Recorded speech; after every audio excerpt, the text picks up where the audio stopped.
again, welcome back to the show. For today's episode, I'm going to do a Mario game. At least a more newer Mario game. What Mario game, you say? Well, no more other than Super Mario 3D World for the Wii U. This is a really fun entry in the Mario series.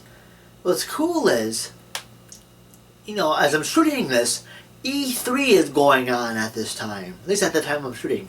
And Nintendo's E3 event, I think it'll be a digital event like it was last year, is coming up tomorrow.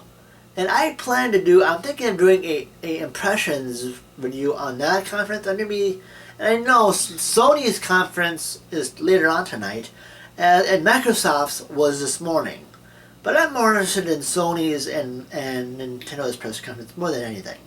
But anyway, this is the game I'm going to review. This is a really, really enjoyable Mario game for the Wii U, and it's pretty awesome to boot. Well, anyway, as usual, let's roll those fancy credits and get on to the game, shall we?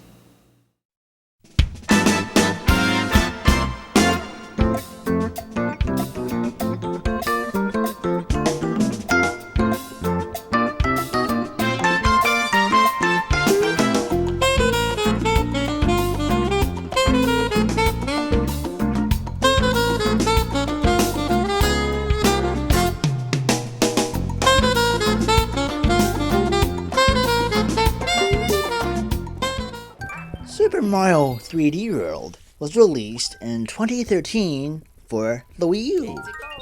In it, apparently it's not about the princess getting kidnapped this time. Wow, that's a shocker, wouldn't you say? In fact, the princess is actually a playable character, as she was in Super Mario Bros. 2 for the NES. But I'll get to that in a second. For this game's story, it's pretty much the Bowser kidnaps these fairies called Sprixies, in which he holds them in these bottles. Wait a second, fairies in bottles? This sounds familiar, like another Nintendo franchise uses it. Legend of Zelda. Legend of Zelda. Oh, what was that? Oh, moving on. Anyway, anyway, Mario and company go to the Sprixie Kingdom to help free the Sprixies from Bowser in this game. So each world has a Sprixie held in a bottle that you have to free. And then after you beat Bowser, I think it's Bowser, in each of the world's last castle, then you open up another world to play. So that's pretty cool. Okay, speaking of playable characters, this game takes a cue from Super Mario Bros. 2 for the NES, in which you have 4 playable characters, which is Mario, Luigi, Princess, and Toad. And also to note, in this game, Rosalina from Super Mario Galaxy is an unlockable playable character. But I'll get to that in a second as well. But anyway, pretty much those 4 have pretty much the same abilities they had from Super Mario 2. So Mario is the all-around character. He's equally, pretty average jumping and running and stuff. Luigi can jump higher, but has less traction, but he can also fall slower as well. Although in this game, Toad isn't, they don't have since there's not really much, grass to pull, he's not really strong, but he is the fastest running character in this game. He is the fastest of the characters, of the 4 or 5 characters. So he's pretty fast. And then finally, Peach, or Princess Toadstool for your old school gamers, can float, of course, which is cool.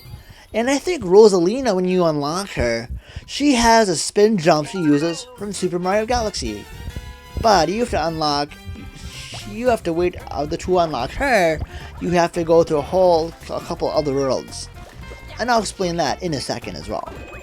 Speaking of worlds, the worlds are really awesome. There's even a Mario Kart level that I actually play through for this review. It's pretty cool, actually. And also, speaking of other worlds, after you finish the main game, beat the last Bowser, you actually unlock kind of like which reminds me of the Special Zone from Super Mario World. Although these levels, I played a little bit of them, and I think I might have played through this for this review. They are freaking hard! Like, I think I've only played through, like, the first level of the Special Zone and stuff, and it's pretty tricky to say the least. And the funny thing is, I think after you play through this first Special World, there's like a couple more. But though, after you play through all of them, then you'll get to unlock Rosalina, which I mentioned, you know, who was the 5th playable character. But it's pretty insane. But though, there are ways to get extra lives. I think, in fact, there's even ways to do what's called turtle tipping, which, if you remember from the original Super Mario Brothers on the NES, you hit a turtle shell and you have it ricochet back at you, and you keep hitting it and it'll give you extra lives. And that trick is alive and well here as well, which is pretty awesome. Also, if I might say, there's also the new power-up that's been highly touted in this game is the cat suit. Yes, you heard it right. Mario becomes a cat. I mean, Mario, Luigi, Princess, and Toad, and Rosalina become a cat. And it has its own set of abilities. So yeah, when you're in cat form, you can climb walls, which is pretty neat, and which is I think this might be even cheating. You can climb on, you know how like in this game when you finish a level, they have the traditional flagpoles that you hop on. Of course, if you hop on the tippy top, you get the best bonus.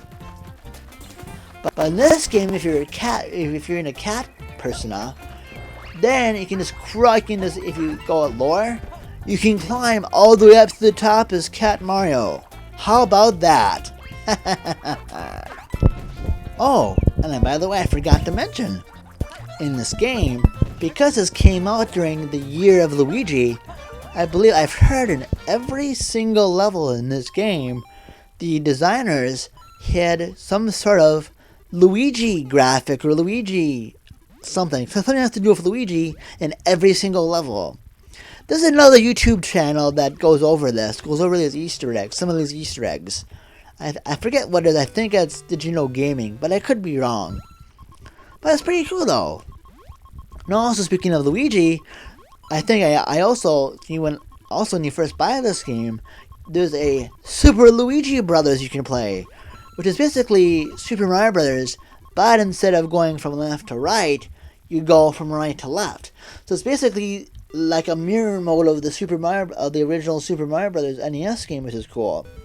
And I think for this game, for this review, since I had bought new Super Luigi U, I was able to unlock Luigi Brothers, which is a Luigi-fied version of the classic arcade Mario Brothers, and not the platformer. The one, as you can see, where you bop guys from below and you have to run across and boot them out off the stage, stuff like that.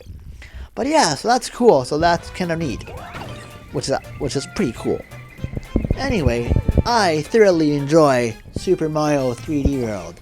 If you're a Wii U owner and don't have this game, please pick it up. And if you like Mario games, it's a no-brainer. I love the Mario games quite a lot, and I really highly enjoy this game. So anyway, I'm kind of blabbering on here. So I guess my recommendation is, of course, and by the way, before I go on, I'll say this, of course, this is just my personal recommendation, of course, but if you like Mario games, this goes doubly sure for you. So my recommendation scale is highly, highly recommended. And as usual, if you live in or around South Central Minnesota, or the Twin Cities metro area to begin with, or around this area, please make sure to visit my good friends at Level Up Games. As usual, here's I think the location, picture of the location is around here somewhere. Their address and website is below, all that fun stuff. And as usual, they have magic cards, tabletop board games, comic books, graphic novels, and all that other cool stuff. So give them a visit if you're in the area.